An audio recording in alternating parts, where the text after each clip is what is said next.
Hello बच्चों, नमस्कार। कैसे हैं आप लोग? उम्मीद करते हैं बहुत अच्छे होंगे। एक बार फिर से आप लोगों का स्वागत है यूट्यूब चैनल डिजिटल शिक्षा बिहार पे। आज हम पढ़ने वाले हैं हिंदी के 50 महत्वपूर्ण ऑब्जेक्टिव, जो कि आपके परीक्षा के दृष्टिकोण से महत्वपूर्ण है। अगर आप हमारे चैनल पर नए हैं या चैनल को सब्सक्राइब नहीं किए हैं तो सब्सक्राइब ज़रूर कीजिए और वीडियो को अंत तक देखकर लाइक ज़रूर करें। चलते हैं प्रश्न की ओर। प्रश्न संख्या 1 में दिया हुआ है कि नौबतखाना का अर्थ है। नौबतखाना का अर्थ है। प्रश्न संख्या 1 में दिया हुआ है कि नौबतखाना का अर्थ है। ऑप्शन ए में दिया हुआ है कि खाना खाने का स्थान, स्नान करने का स्थान, प्रवेश द्वार के ऊपर मंगल ध्वनि बजाने का स्थान, विचार विमर्श करने का स्थान। इसका सही आंसर हो जाएगा ऑप्शन नंबर सी, प्रवेश द्वार के ऊपर मंगल ध्वनि बजाने का स्थान। प्रश्न संख्या 2 में दिया हुआ है कि कोशिश का पर्यायवाची शब्द। 2 में दिया हुआ है कि कोशिश का पर्यायवाची शब्द क्या है? मजबूरी, कुछ करना, लगातार या प्रयास। इसका कोशिश का पर्यायवाची हो जाएगा ऑप्शन नंबर डी, प्रयास। कोशिश का पर्यायवाची प्रयास हो जाएगा। प्रश्न संख्या 3 में दिया हुआ है कि कर्म का मानक आधुनिक रूप है। कर्म का मानक आधुनिक रूप है कर्म, कारण, भाग्य, कला। इसका सही आंसर हो जाएगा ऑप्शन नंबर 1, कर्म। चलते हैं प्रश्न संख्या 4 में। प्रश्न संख्या 4 में दिया हुआ है कि प्रेम अयनी श्री राधिका प्रेम वरन नंदनंद प्रेम वाटिका के दो माली मालिन द्वंद्व में कौन सा रस है? प्रश्न संख्या 4 में दिया हुआ है कि प्रेम अयनी श्री राधिका प्रेम वरन नंद प्रेम वाटिका के दो माली मालिन द्वंद्व में कौन सा रस है? प्रश्न संख्या 4 का सही आंसर हो जाएगा श्रृंगार रस, ऑप्शन नंबर ए, श्रृंगार। चलते हैं प्रश्न संख्या 5 में दिया हुआ है कि धूल भरा मैलासा आंचल गंगा यमुना में आंसू जल में गंगा यमुना में कौन सा अलंकार है? प्रश्न संख्या 5 में दिया हुआ है कि धूल भरा मैलासा आंचल गंगा यमुना में आंसू जल में गंगा यमुना में कौन सा अलंकार है? ऑप्शन ए में दिया हुआ है विरोधाभास, ऑप्शन बी में रूपक, ऑप्शन सी में अनुप्रास, ऑप्शन डी में उपमा अलंकार। प्रश्न संख्या 5 का सही आंसर हो जाएगा ऑप्शन नंबर डी, उपमा अलंकार। चलते हैं प्रश्न संख्या 6 में। प्रश्न संख्या 6 में दिया हुआ है कि पारिभाषिक एवं तकनीकी शब्द वे हैं। ऑप्शन ए में दिया हुआ है जो किसी विशेष ज्ञान के क्षेत्र में निश्चित अर्थ में प्रयुक्त होते हैं। ऑप्शन बी में दिया हुआ है जिनके अर्थों के संदर्भ के अनुसार परिवर्तन हो जाता है। ऑप्शन सी में दिया हुआ है जो किसी भाषा से संबंधित नहीं है। ऑप्शन डी में दिया हुआ है इनमें से कोई नहीं। प्रश्न संख्या 6 का सही आंसर हो जाएगा ऑप्शन नंबर ए, जो किसी विशेष ज्ञान के क्षेत्र में निश्चित अर्थ में प्रयुक्त होते हैं। प्रश्न संख्या 7 में दिया हुआ है कि ड्राइवर जरा दूसरे चक्कों को भी देख लो और पंप ले जाकर हवा भर दो, कौन सा वाक्य है? प्रश्न संख्या 7 में ऑप्शन दिया हुआ है कि ऑप्शन ए में दिया हुआ है सरल वाक्य, ऑप्शन बी में संयुक्त वाक्य, ऑप्शन सी में मिश्र वाक्य, ऑप्शन डी में उपवाक्य। इसका सही आंसर हो जाएगा ऑप्शन नंबर बी, संयुक्त वाक्य। प्रश्न संख्या 8 में दिया हुआ है कि काव्य गुण के प्रकार हैं। ऑप्शन ए नीरस, ऑप्शन बी सरस, ऑप्शन सी भय, ऑप्शन डी माधुर्य। ऑप्शन डी सही आंसर हो जाएगा। चलते हैं प्रश्न संख्या 9 में दिया हुआ है कि वाच्य के कितने भेद हैं? वाच्य के कितने भेद हैं? Option A 1, option B 2, option C 3, option D 4। इसका सही आंसर हो जाएगा ऑप्शन नंबर सी 3, वाच्य के 3 भेद हैं। प्रश्न संख्या 10 में दिया हुआ है कि बातों की जलेबी छानना मुहावरे का अर्थ है। बातों की जलेबी छानना मुहावरे का अर्थ है। ऑप्शन ए गपशप में आनंद लेना, ऑप्शन बी जलेबी छानना सीखना, ऑप्शन सी ढींग हाँकना, ऑप्शन डी में दिया हुआ है सपना देखना। इसका सही आंसर हो जाएगा गपशप में आनंद लेना। प्रश्न संख्या 11 में दिया हुआ है कि बढ़ते विश्वास। प्रश्न संख्या 11 में दिया हुआ है कि ढहते विश्वास किस भाषा से अनुदित है? ढहते विश्वास किस भाषा से अनुदित है? ऑप्शन ए में दिया हुआ है कन्नड़, ऑप्शन बी में तमिल, ऑप्शन सी में उड़िया और गुजराती। ढहते विश्वास के लेखक है सातकोरी होता। अगर इसकी बात करें कि किस भाषा में है तो ढहते विश्वास उड़िया भाषा में है।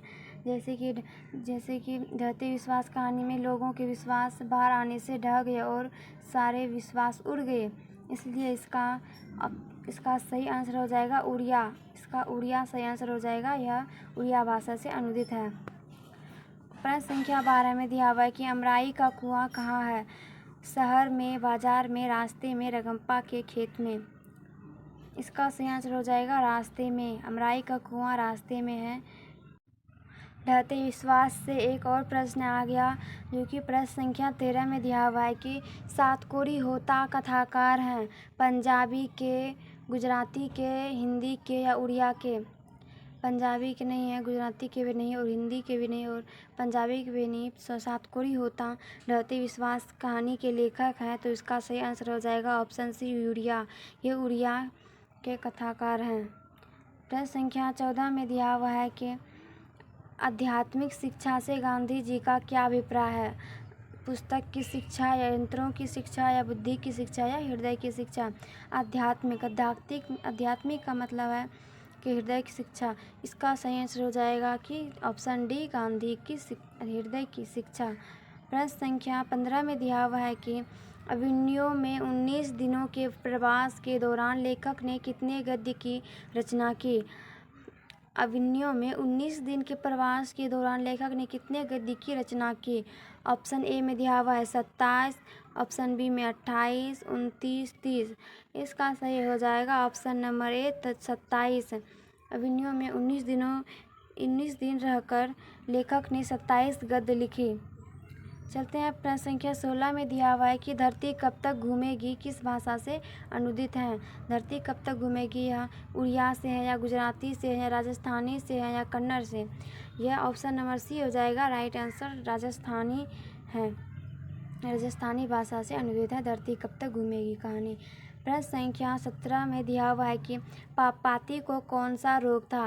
पापपाती को कौन सा रोग था? ऑप्शन ए में दिया हुआ है टिटनेस, ऑप्शन बी में हैजा, ऑप्शन सी में कैंसर और ऑप्शन डी में मेनिंजाइटिस।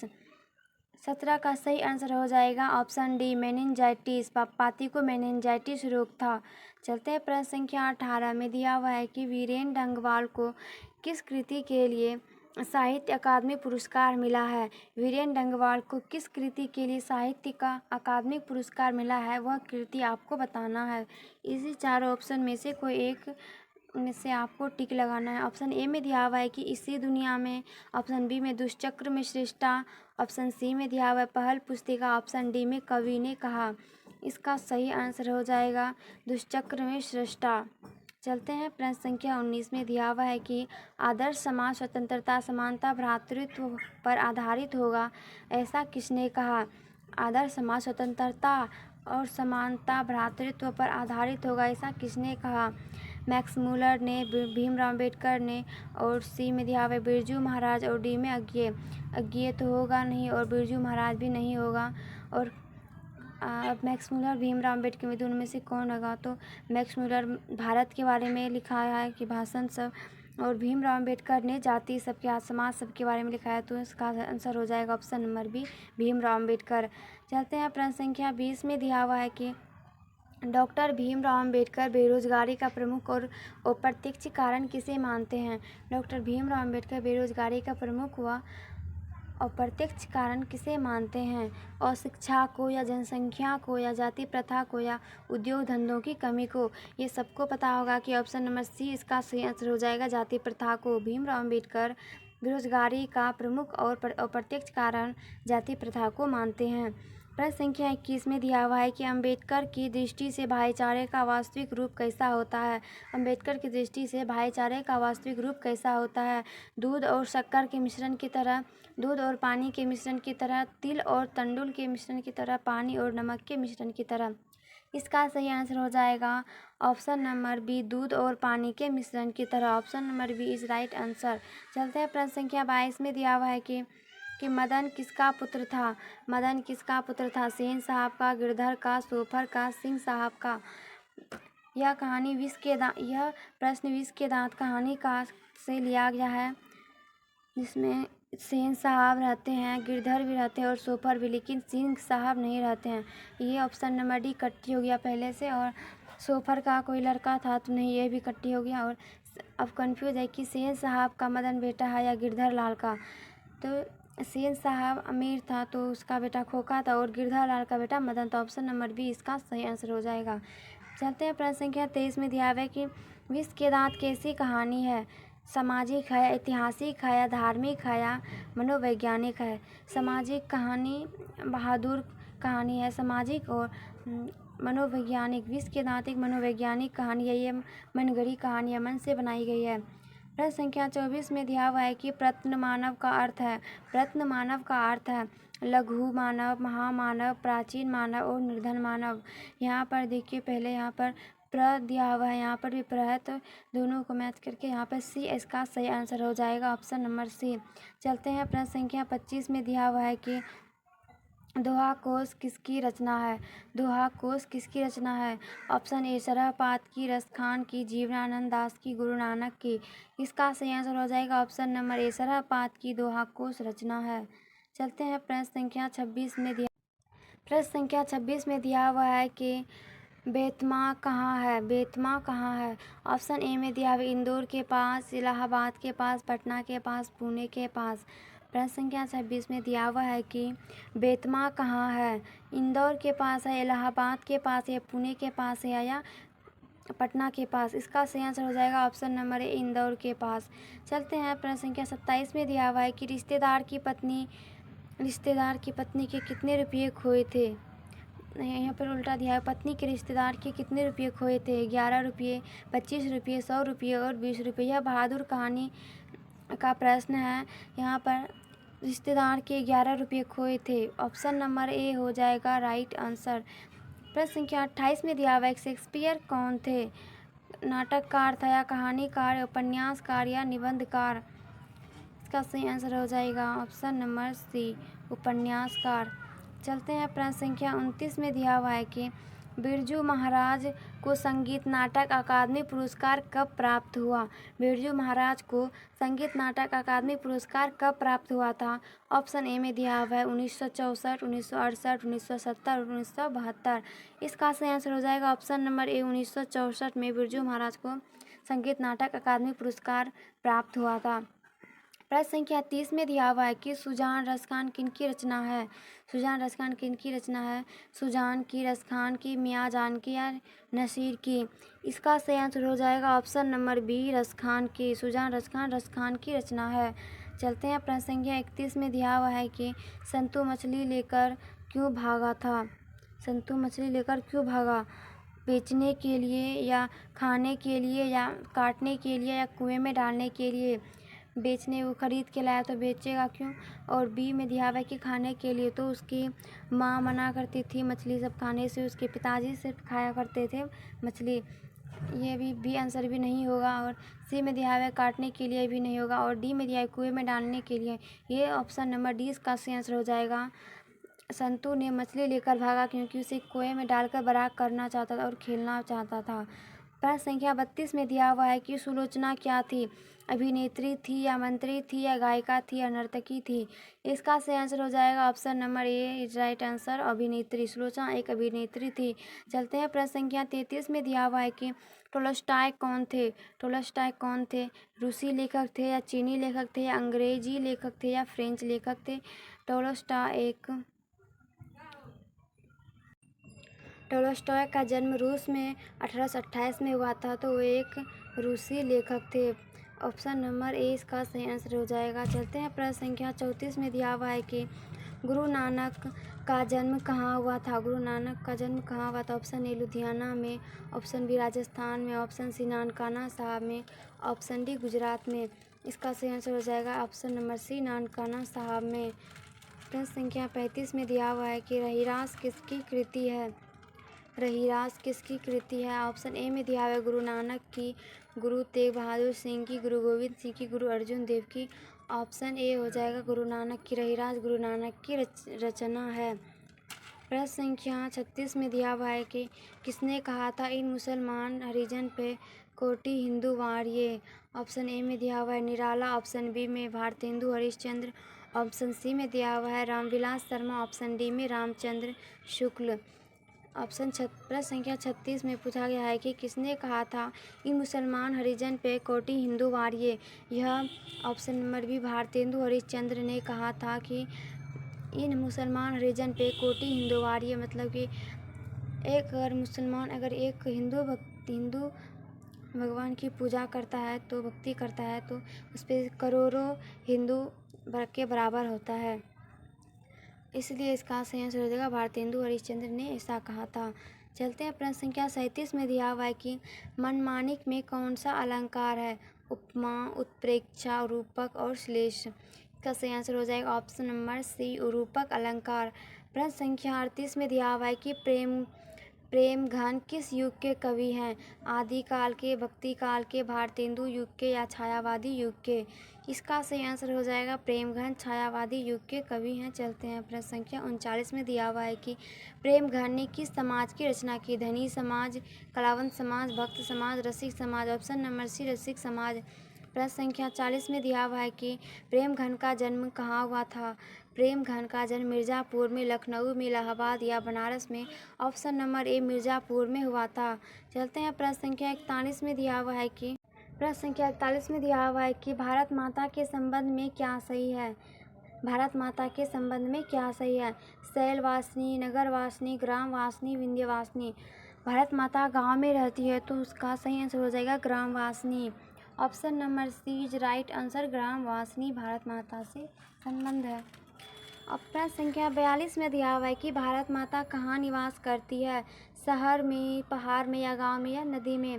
भारत माता हमेशा ही गांव में निवास करती है। ऑप्शन नंबर सी आंसर सही हो जाएगा। प्रश्न संख्या 43 में दिया हुआ है कि अज्ञेय के नाम से हिंदी साहित्य के इतिहास में कौन सा वाद जुड़ा हुआ है। अज्ञेय के नाम से हिंदी साहित्य के इतिहास के रूप में कौन सा वाद जुड़ा हुआ है। अज्ञेय का पूरा नाम पहले जान लेते हैं। अज्ञेय का पूरा नाम है सच्चिदानंद हीरानंद वात्स्यायन अज्ञेय। इसमें ऑप्शन दिया हुआ है प्रगतिवाद, छायावाद, प्रयोगवाद, हालावाद। Option number B is right answer, छायावाद हो जाएगा।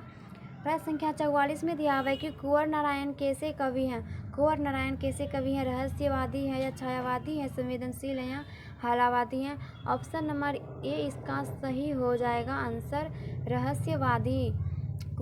कुंवर नारायण एक रहस्यवादी कवि थे। प्रश्न संख्या 45 में दिया हुआ है कि वीरेंद्र डंगवाल किस विचारधारा के कवि हैं। वीरेंद्र डंगवाल किस विचारधारा के कवि हैं। जनवाद, रहस्यवादी, रीतिवादी या सूफी। इसका भी रहस्यवादी आंसर हो जाएगा बी, ऑप्शन नंबर बी रहस्यवादी। प्रश्न संख्या 46 में दिया हुआ है कि निम्नलिखित में से कौन सा शब्द पुल्लिंग है। निम्नलिखित में से कौन सा शब्द एक पुल्लिंग है। कपट है, सुंदरता, निद्रा, मूर्खता। सुंदरता स्त्रीलिंग है, निद्रा भी स्त्रीलिंग है और मूर्खता भी स्त्रीलिंग है। कपट एक पुल्लिंग शब्द है। ऑप्शन नंबर ए हो जाएगा इसका सही आंसर, कपट। प्रश्न संख्या 47 में दिया हुआ है कि निम्नलिखित में कौन सा शब्द एक वचन नहीं है। निम्नलिखित में कौन सा शब्द एक वचन नहीं है। समाचार, आग, हवा, वर्षा। इसका हो जाएगा सही आंसर ऑप्शन नंबर ए समाचार। समाचार एक वचन शब्द नहीं है, यह बहुवचन है। प्रश्न संख्या 48 में दिया हुआ है कि वचन का क्या अर्थ होता है। कहना, संख्या, बताना, ये सभी। वचन का अर्थ होता है कि जैसे बोलता है कि अच्छा वचन बोलो, अच्छा बात बताओ, अच्छा। संख्या भी एक वचन है। वचन इसका सही आंसर हो जाएगा ऑप्शन नंबर डी, ये सभी।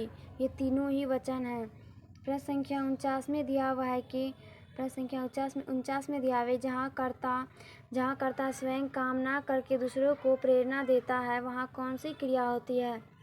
जहाँ कोई भी कार्य दूसरे के द्वारा प्रेरणा देकर आज्ञा देकर कराया जाए उसे प्रेरणार्थक क्रिया कहते हैं। इसका ऑप्शन नंबर ए हो जाएगा सही आंसर, प्रेरणार्थक क्रिया। 50 में दिया हुआ है कि बच्चे खेलते खेलते थक गए, यह वाक्य किस क्रिया का उदाहरण है। प्रेरणार्थक क्रिया, समापिका, संयुक्त या असमापिका। ऑप्शन नंबर सी हो जाएगा सही आंसर, असमापिका। अगर आपको उम्मीद करते हैं कि आपको वीडियो अच्छी लगी होगी। अगर आपको वीडियो पसंद आए तो वीडियो को लाइक करें और चैनल को सब्सक्राइब करें और वीडियो पूरे देखने के लिए धन्यवाद।